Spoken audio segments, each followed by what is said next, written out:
Good afternoon, members of Parliament, support staff, radio listeners, TV viewers, those following via social media, and members of the media. Welcome to this Central Committee meeting number 5 for today, Friday, October 27, 2023. We have established a quorum of 10 members. Please stand for a moment of silence.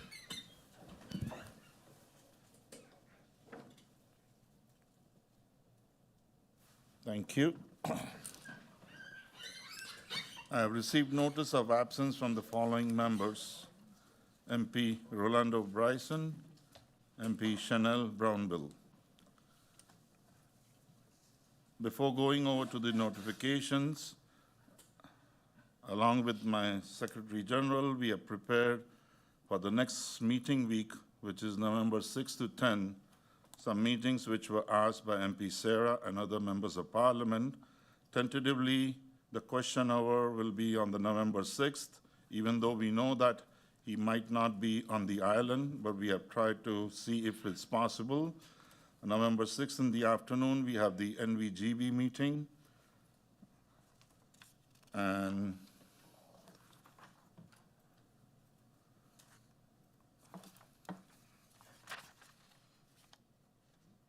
November 7th, TIAT meeting with the market vendors.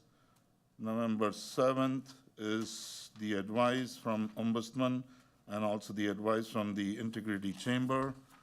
November 7th in the afternoon, it's about the draft law on higher education with the University of St. Martin and American University. Then you have the ANIA situation continuation on Wednesday. And on Wednesday afternoon, we have the Minister of VSA for the National Health Insurance.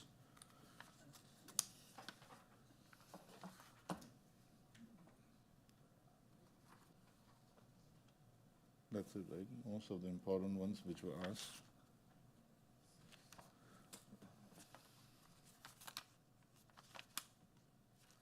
And on Friday, we have discussion with the Cadastre and Land Registry regarding the audited financial statements and approved budgets, financial policies, and management of the foundation. And there are many other small meetings which are in preparation, so hopefully we can cover up the next meeting week with all the pending and important meetings. Are there any other notifications? I see MP Sarah Westcott-Williams. MP Westcott-Williams, you have the floor. Thank you, Mr. Chairman, and good afternoon. Good afternoon to you, our Secretary General, my colleagues in Parliament, as well as all tuned in to this meeting.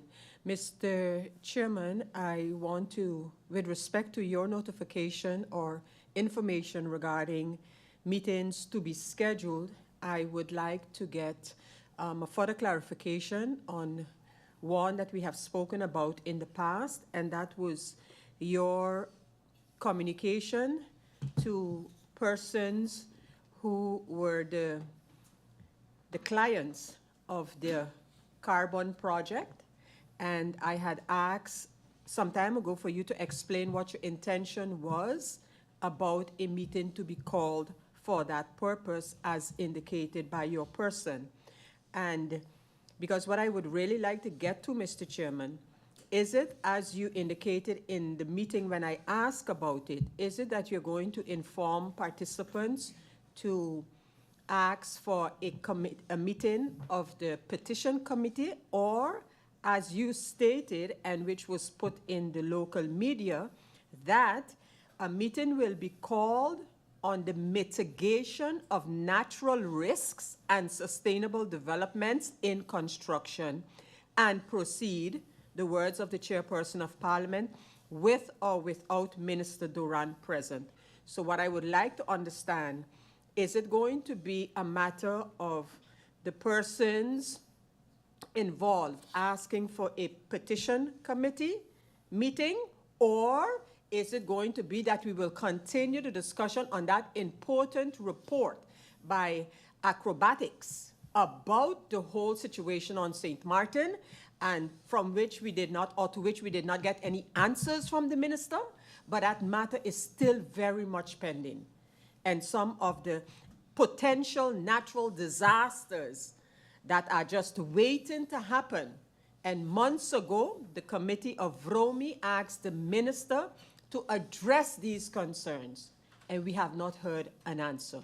So I would like to know what the intention of the chair is when he referred to a meeting regarding this matter. That is why I tied it in to your attendance at the meeting. So if that can be explained as to how we go on. In addition to that, Mr. Chairman, another matter that requires our attention, and not that the issue has not been raised here, is the matter of the construction of the market in Phillipsburg. Several other members of Parliament and I have on more than one occasion asked to get clarification on how this matter will proceed. According to the budget that we received, so the 2023 budget, this matter was part of the capital budget of government. So I'm talking about the Phillipsburg market. However, if I look at statements coming from, for example, the Minister of Finance in the media regarding what projects will now be financed with a loan of approximately 60 million guilders, I did not see that listed. So saying all of this to say, or to ask, if now we have any better indication when the budget the amended budget 2023 will be at Parliament, if you have any more information as to the scheduling of that meeting. So, Mr. Chairman, I want to leave it here after raising those points. Did I hear you, Mr. Chairman, to refer to the question hour? Was that part of what you, okay, just making sure. Okay, thank you then, Mr. Chairman. Thank you, MP Sarah Scott-Williams. On the first one, on the carbon group, there are a lot of mixed feelings, and it's been a history of 2 years or plus. I'm going to sit with my Secretary General and make a timeline and give you a response in writing, and even might be on the floor of Parliament. I'll respond for that. And the second point, I believe the minister is the best person to answer. So as soon as we get hold of that, and if we get an answer from him, I'll bring it up in the Parliament. No more notifications. We have as the agenda point for this meeting, proposal to establish a permanent committee of Parliament for Agriculture, Fisheries and Animal Husbandry, as CAFAH, under IS/991/2022-23, dated August 14, 2023. Agenda point 2 is approval, composition, delegation, and provisions to attend Statia Day ceremony on November 16, 2023, under document IS/110/2023-24, dated October 16, 2023. We go over to the agenda point 1. Proposal to establish a permanent committee of Parliament for Agriculture, Fisheries, and Animal Husbandry. On August 14, 2023, Parliament received a letter from Member of Parliament, Ms. Grisha Halliger-Martin, with a proposal for establishing a permanent committee of Parliament for Agriculture, Fisheries, and Animal Husbandry. This document is registered as incoming document IS/991/2022-2023. In the proposal, the Member of Parliament, Halliger-Martin, and Westcott-Williams indicated the need for the establishment of the Permanent Committee for Agriculture, Fisheries, and Animal Husbandry. All members have received all documentation related to this agenda point. I would first like to give the floor to the proposers of the proposal for their presentation. MP Westcott-Williams and Halliger-Martin, you have the floor. A pleasant good afternoon to you, Mr. Chairman, and good afternoon to my fellow colleagues and those listening and viewing online. Mr. Chairman, before we begin, I'd like to thank you, the Presidium, for allowing us the opportunity to present to Parliament a brand new committee. But before I begin the presentation, I'd like to engage with my colleagues on a little mini survey, just 5 questions I'd like to ask everyone. Yes, so we're gonna Started off a little, yes, MP, I'm watching you, MP comes. So 5 questions I'm going to ask, and by a show of hands, I just want you to answer me if you agree with the question, if you agree with the questions that I'm going to ask. So here goes with my first 5 questions. How many of us eat vegetables on a daily basis, by show of hands? Well, not on a daily, well, daily eat vegetables. Okay? By show of hands, how have either of us had a family or friend or even personally suffer from heart failure, hypertension, cancer, or diabetes? If you had a friend, your personal, anyone close to you. I see everyone here. By show of hands, how many of us are gardeners and farmers? I see one. By show of hands, how many of us have even tried to make an attempt to start gardening? Ah, I see some attempts. I haven't started yet. And lastly, by show of hands, how many of us can live without food? Ha, good answer. So here's the outcome of the survey. Very few of us engaged in growing our own food. Very, very few of us.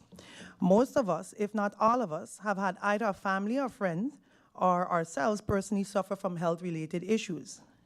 And guaranteed, of course, none of us can live without food. Now, I did this a while back in October 15th when I was asked to address a community regarding the World Food Day celebration. The theme was water is life and water is life and water is food. I asked the exact same question, and of course, I got a exact same response. And it was all rhetorical questions because we all knew the answers. Food is important, you know? So, the results of this brief survey on the significance of food were consistent and reinforcing the urgency of giving greater attention to agriculture, fisheries, and animal husbandry. This is especially crucial in light of ongoing challenges posed by climate change and global conflicts. To commence this presentation, I would like to give a little more general context on standard things that we know.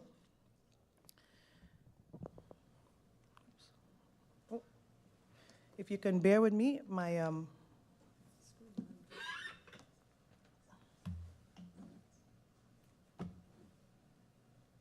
running low.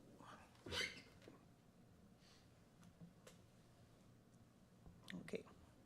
So, in general, I'm going to be giving a few general contexts of agriculture in general, what's happening locally, what's happening regionally, and what's happening globally.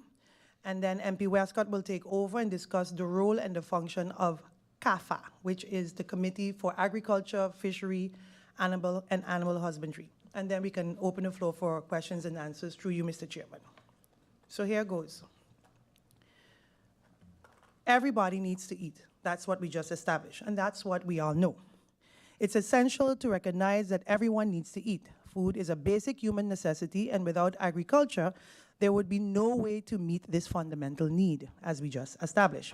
Agriculture is the backbone of our food supply, ensuring that there is enough sustenance for us all. Natural grown produce is healthier. In recent years, there's been growing awareness of the importance of consuming natural and locally grown produce. Agriculture provides the means to grow fresh and healthy food. And when we support agriculture, we promote the availability of nutrient-rich, unprocessed food that are essential for our well-being. This connection between agriculture and our health cannot and should not be underestimated. Locally grown food can be cheaper. One of the advantages of supporting local agriculture is the cost saving it brings. When food is grown and sourced locally, transportation and distribution costs are reduced.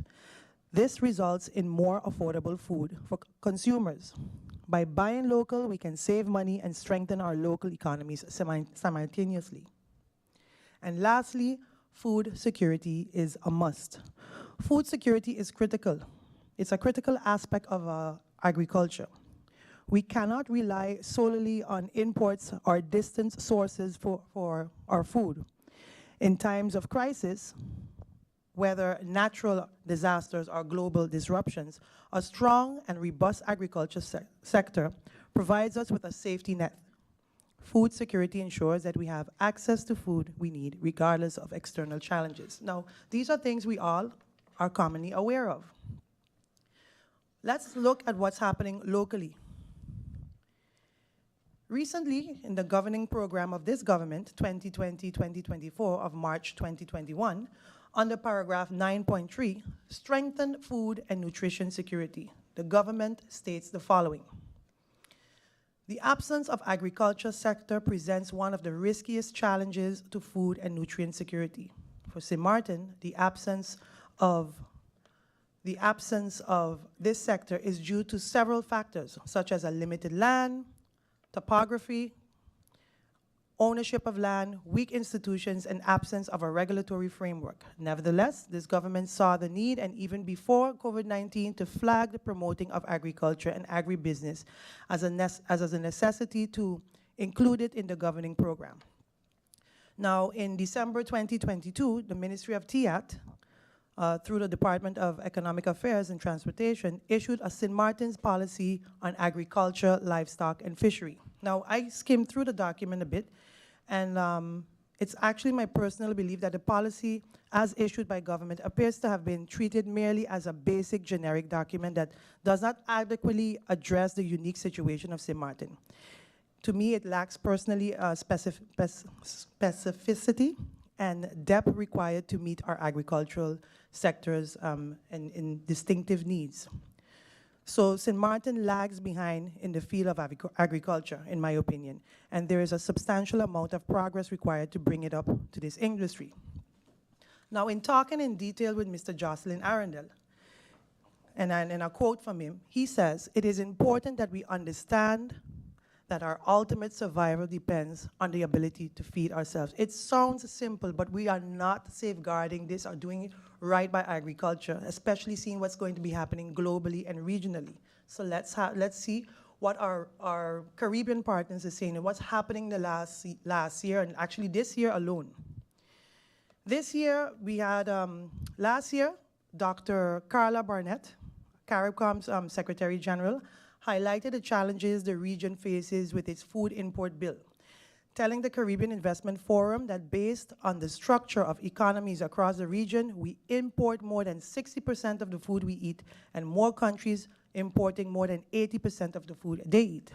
So Dr. Barnett suggested that between the period of 2018 and 2020, the region's food import bill was $13.76 billion, or approximately 5% of the region's GDP.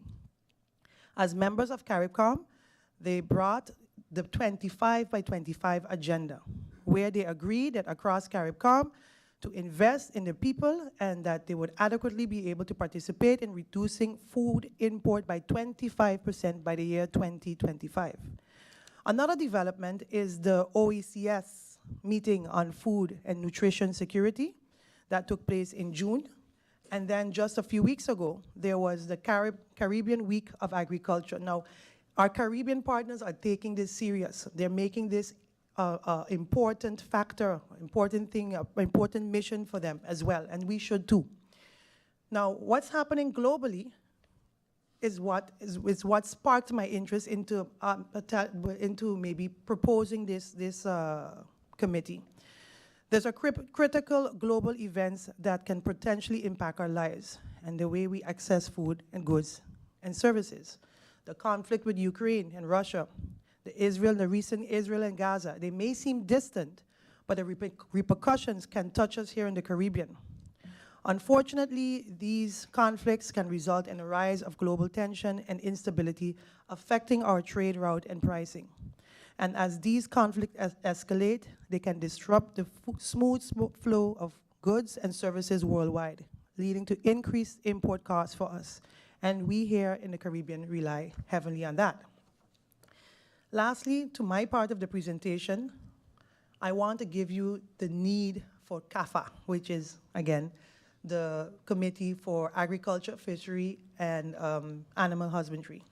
Simply put, as a people, we need to grow what we eat and eat what we grow. We need to start getting there. I don't have green fingers, but that's the one time I'd allow green on my fingers to start growing my own food. And that is, simply put, a profound idea that has a far-reaching consequence for our well-being, our economy, and the environment. Eat what we grow is a call to prioritize locally produced food. By consuming what we grow, we enhance our food security, and we reduce our dependence on imports, making us less vulnerable to disruptions in the global food chain. So with that, I would like to now turn the floor over to MP Westcott Williams so that she can give you more of an understanding of the scope of the work, the rules of the order, the general work plan, and the civic participation in public education regarding CAFAH. Through you, Mr. Chairman, I'd like to turn the floor over to MP Westcott Williams. MP Westcott Williams, you have the floor. Thank you, Mr. Chairman, for the opportunity, and thanks to MP Grisha Heiliger Martin for her introduction and presentation on this important proposal of establishing a committee for agriculture, animal husbandry, and fishery.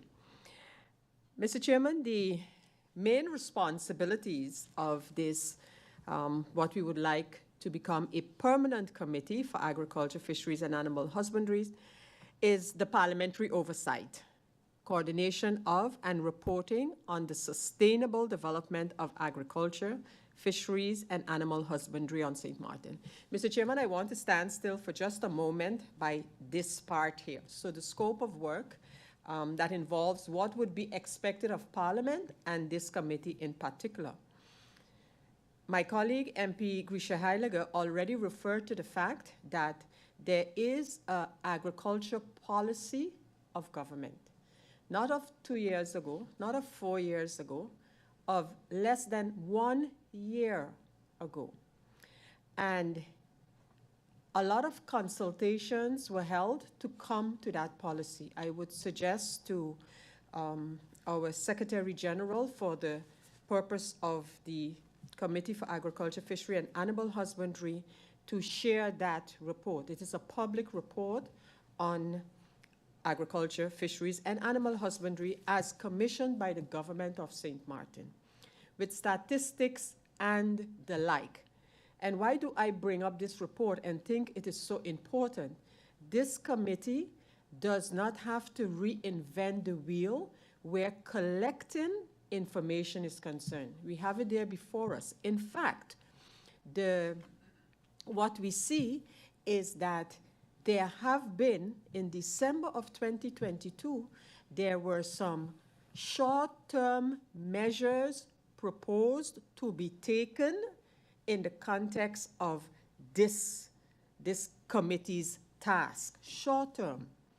What we see when a framework is not acknowledged as such, we see incidental and sporadic action undertaken that then cannot be measured as to a goal. If we have a goal, for example, the 25% goal, we need to know where we start, what measures to be taken, and see if we are reaching our goals. Otherwise, it will be exactly that, a little incidental thing here, a little one-day seminar, whatever the case may be. But it is not, you can't measure it in terms of what we would like to see and the improvement where food security and the like are concerned. So we have that basis. It's not of this Parliament to execute the program. That's of the government. Yes, we can hold hearings and consultations, but the execution of it. But what this committee can definitely do is control, as I said, parliamentary oversight on the execution of a program if we can agree with the general outlines of the program. So this committee actually has a document that you can start running with in terms of making sure that some of the actions, some of the stakeholders that are mentioned, that these matters can take place, and the Parliament would then be required to make sure, this committee would be required to make sure that the action is taken in the way that is expected. So that's the part in terms of the scope. Of course, we have our rules of order. We have examples of committees, how they function. So this committee too will be functioning in accordance with the rules of order of Parliament as far as committees are concerned. How then we go about it, which would be the general work plan. As I said before, we can take, for example, a document such as the one of St. Martin. We can take the other documentation. MP Grisha Heiliger has highlighted some of this documentation, and then decide what will be this committee's work plan in moving forward. So it will happen by the committee. It's the committee that will establish and agree upon what is that general work plan, and how are we going to have our meetings, what kind of public debates on the relevant topics, and of course, engagement with third parties. If there's ever an area that engagement and consultation with third parties, stakeholders, and especially those in the field, whether it is on the fishing boats outside of St. Martin, or whether it is on the different farms that we do have on St. Martin.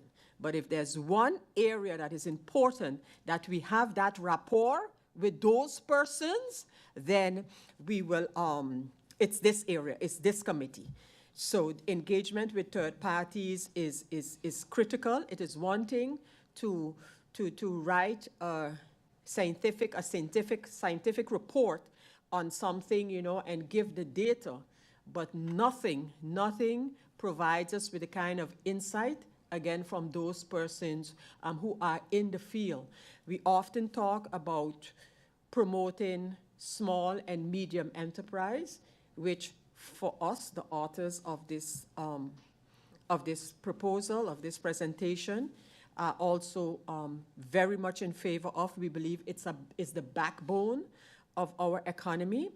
But if we don't understand how some of the businesses, like those in agriculture, in fishery, in animal husbandry, which has basically gone completely, and the need to, or the possibility to revive it, I'm talking now animal husbandry in particular, certain measures need to be taken. But we need to understand what's happening out there in the field, and when we talk about the promotion of small and medium enterprise, then we need to understand what these small businesses in agriculture, animal husbandry, and fisheries, what they go through.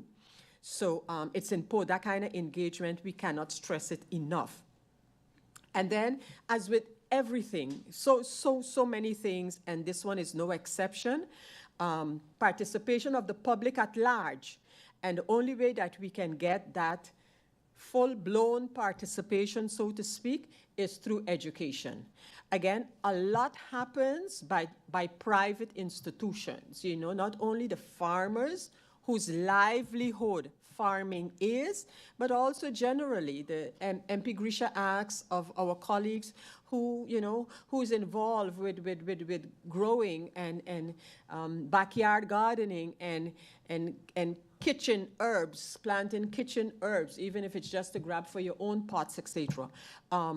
And so there's some of that happening, and we believe that with a little extra, not only effort, but also focus on it, and that we can get a long way in not only promoting, but arriving at a sustainable development of these areas in the interests of our people, their eating, their dieting, you name it.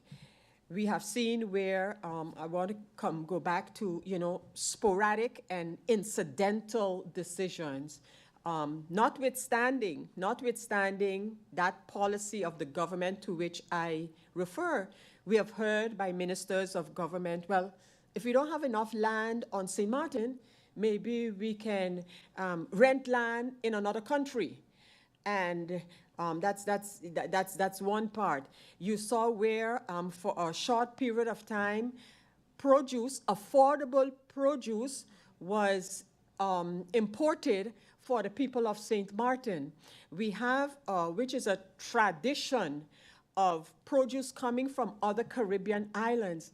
But we have really never done anything in these areas to make it, one, sustainable, and to ensure that it is an economic activity for those who are involved. So under civic participation and public education, so creating that awareness out there, I think there's a role for this committee where that is concerned for sure. So our goal with this committee is towards the sustainable development of agriculture, fishery, and animal husbandry. I remember when we first started to talk about the SDGs and working towards the SDGs. There was some skepticism by even some of our own colleagues in here, but now that has become a sort of a household word. Everyone is talking about SDGs and localizing it as to our particular situation here on St. Martin. So for that, of course, we are happy. And as I mentioned, an important aspect is that collaboration with third parties. And we believe that if we close ranks on this issue as a country, that we definitely can make it work. Gone are the days when the issue of agriculture used to just be put behind us because, one, nobody wants to work in agriculture. That was an argument back then. We don't have the land, etc. We don't have the expertise, but none of those arguments hold water today because of technology and the different ways that we can utilize even much smaller spaces and still produce a considerable crop in many cases. So, Mr. Chairman, that was what I wanted to add to MP Grisha's presentation to complete this matter of not only the need for, because that is obvious, that has been presented, but also, okay, where do we go from here? And that is what I hope to have added to the first part of the presentation. Thank you, Mr. Chairman. Thank you, MP Westcott Williams and MP Grisha Heilige Martin for your presentation. We now go over to the deliberations on the proposal for the establishment of the Permanent Committee for Agriculture, Fisheries and Animal Husbandry. To which member of parliament can I give the floor? Everyone is sold on the idea. I see MP Melissa Gums. MP Gums, you have the floor.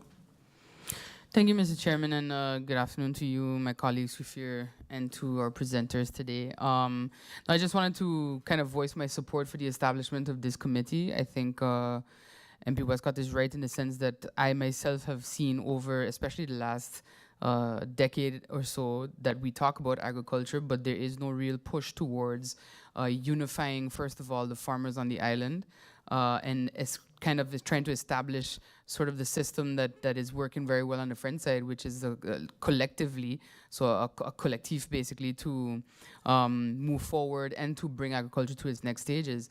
The arguments of land and such, I myself have spoken about the fact that you have examples in more industrialized countries where indoor farming is a thing. It is something that has been well utilized and well executed in many countries and islands. So I think this is a good step for Parliament to also kind of dig in a little deeper to see what exactly the plans of government would be to develop this industry.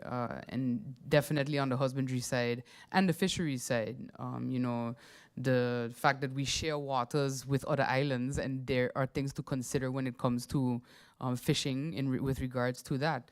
And I think Saba is a good example now of how they are trying to regulate that industry for themselves in their new construction when it comes to their neighbors, Statia and St. Kitts. So definitely this committee would have my support, and I thank again MP Heilige Martin and MP Westcott Williams for the presentation. Thank you. Thank you, MP Gums. The next person I see is MP Solange Duncan. MP Duncan, you have the floor. Thank you, Mr. Chair. Good afternoon to you. Good afternoon to the SG, my colleagues. Good afternoon to the presenters and everyone tuned in. I also would like to echo the same sentiments. Congratulate. Okay, well, we haven't. The committee has not been established as yet, but I don't see how anyone could have an issue with establishment of such a committee. What we've seen over the last few years, I would say, in most of our new committee setups is that when you focus on an issue, that issue expands, and it also says that it is an issue that we are not only let's say passionate about, but that we will give more attention to, and that attention involves bringing in stakeholders, having discussions, having meetings and debates on the issues.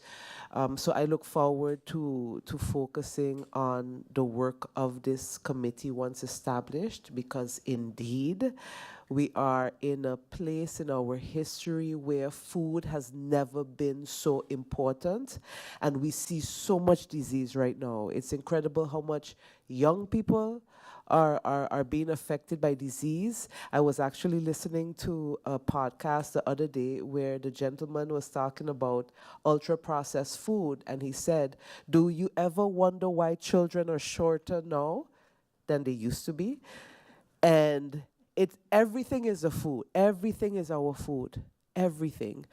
I am proud of the fact that after Irma, and maybe even after COVID, we've seen so many home growers establishing themselves, and a whole home growing community now in St. Martin.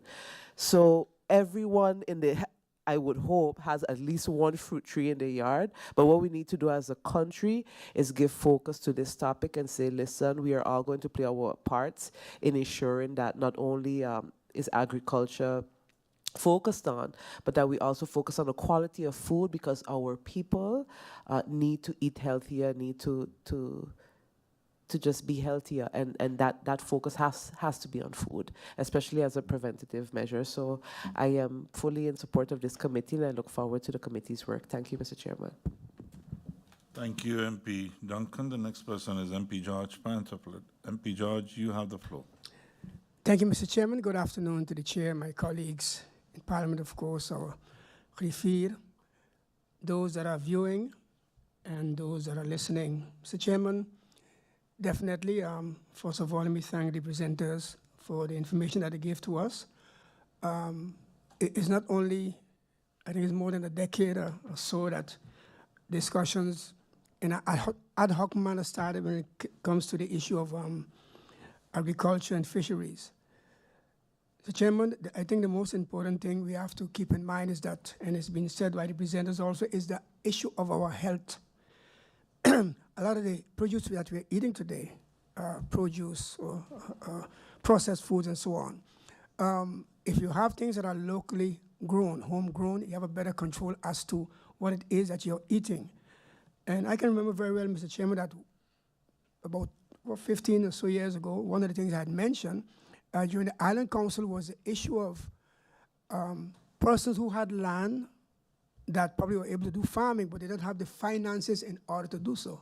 And one of the suggestions I had made back then was government should get involved, subsidize them, assist them in developing the land, and then don't charge them the regular taxes that you would charge any established institution, but give them a special rate in order for them to grow. And then from there, they can also create employment and so on. But I'm glad to see that now, finally, that the presenters have came with this proposal for the committee, which definitely I must support, because I think it's very important you can feed yourself. And as I said, also create jobs, and also nutrition for us as people in St. Martin. One of the things I think, though, should also be looked at is once we go in that venue, and I'm also talking in the direction of the issue of the husbandry, or let me say meats then, where we should have an abattoir. I think I mentioned that in order to ensure that the meat is checked, because I think St. Martin is a very fortunate place that I haven't heard anybody really mention that they got ill from eating meat or whatever, things that are animals that are killed here in St. Martin itself, or slaughtered, let me put it this way. But I think that it's important that We also have an abattoir in order to check these things to make sure that the meat that we are consuming, that we are growing here, is also healthy, because definitely it is interesting to know that with all the modern technology we have today, that they still can tell us that cancer will increase and diabetes will increase and so on. And I think those are factors that has to do also with what we eat and so on. So I think this venture is definitely an important one. And Mr. Chairman, definitely I will be supporting it, the establishment of this committee. Thank you, Mr. Chairman. Thank you, MP George Pantherpledge. Anyone else? No. I myself would also support this. I would say better late than never. If there are no more comments and advice. Oh. MP Sarah, you. Yeah. Okay, let's get to the Member of Parliament first, and then I'll get back to you. MP Hessian Richardson, you have the floor.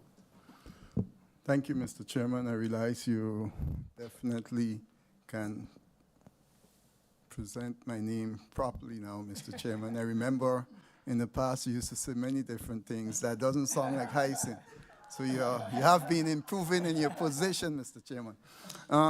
To my colleagues, good afternoon. Good afternoon to the viewers.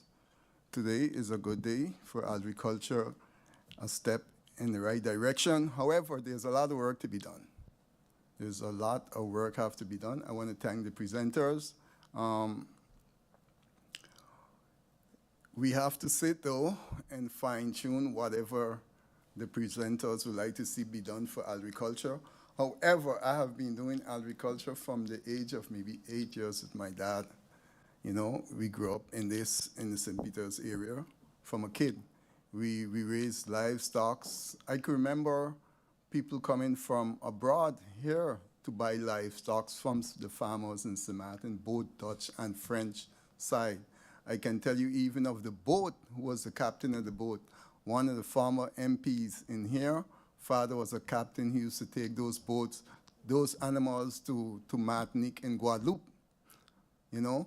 So it's not a new thing to St. Martin. However, those politicians in the past who have killed agriculture, I can tell you, it's not nice. I can tell you of politicians say, why would you want your child to go in the hot sun and plant sweet potato and peas while we are having hotels?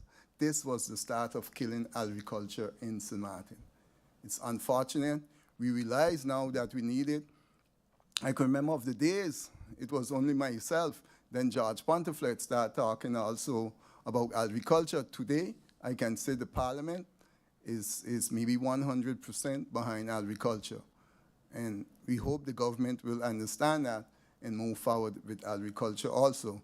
I can say the Prime Minister did a good job during the COVID time, telling our citizens here to get involved in agriculture, and people start to plant a lot.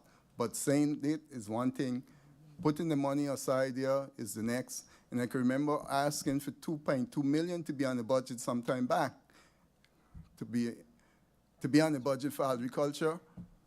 Budget passed, government fell, and nothing was done, and we were out of government. However, I want to thank the two presenters, and if I should talk about agriculture today, I would be sad and be happy, bittersweet moment, because of what have happened over the last couple of years.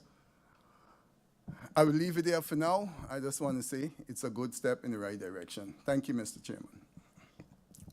Thank you, MP Richardson. The next person is MP George Pantherpledge. MP George, you have the floor. Yes, thank you, Mr. Chairman. Just one additional remark. I just want to concur with one of my colleagues. I believe it's important that we have, that the farmers unite and form some kind of a organization in order at least to together present this matter, and also to be able to at least deal with government in an organized manner. Thank you, Mr. Chairman. Thank you, MP George. Now we have MP Sarah Westcott-Williams. Thank you once again, Mr. Chairman, and to the colleagues who have spoken with respect to this plan, and also those who have not spoken, but we know that they are in support of it. Thank you. And Mr. Chairman, I just wanted to add, I highlighted the area of the SDGs, the Sustainable Development Goals, and all that is said, written, etc. about those. But I don't know how many persons are aware of the fact that the predecessor of the SDGs was the Millennium Development Goals.